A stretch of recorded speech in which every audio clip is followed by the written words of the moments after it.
هذيك الساعه الشعبي ما كانش في المغرب، كانت العيطه.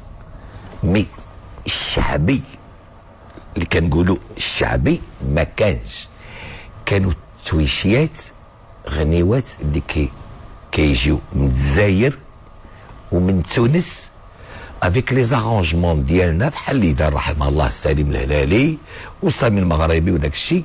حنا كنا كنترونسفورمو وكنردوهم الشعبي مغربي. هذاك هو الشعبي اللي كان، ما كانش الشعبي اللي كاين اليوم. شكون اللي كان في الشعبي؟ كان شي شعبي؟ ما كانش الشعبي في المغرب. كانوا البريولات غنيوات دي 3 مينوت 4 مينوت ملحنين يهود مغاربه والجزائريين، وكانوا كيجيو من الجزائر داك الاغاني كيجيو المغرب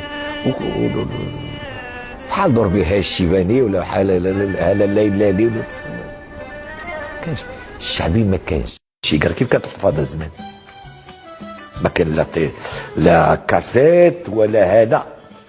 الحفاظه خصك تخلص. كيقول لك فلان حافظوا قصيده الفلانيه راه عاد جا مهران ولا جا تلمسان ولا هذا، خصك تعارض له وتجيبو للدار وتعمل له العارضه وتجلسوا وتاكلوا وتشربوا وتسكنوا، لا يكون يعطيك الكلام ويدور معاك القصيده. الوليد مع شحال يعني اللي كانوا المهمين الجزائر جاو عندنا الفاس، والوليد هو اللي عرض عليهم عبد الكريم داني حيت باش تعلم ما كاين حتى شي مويان، ما كاين لا في الراديو ولا والو.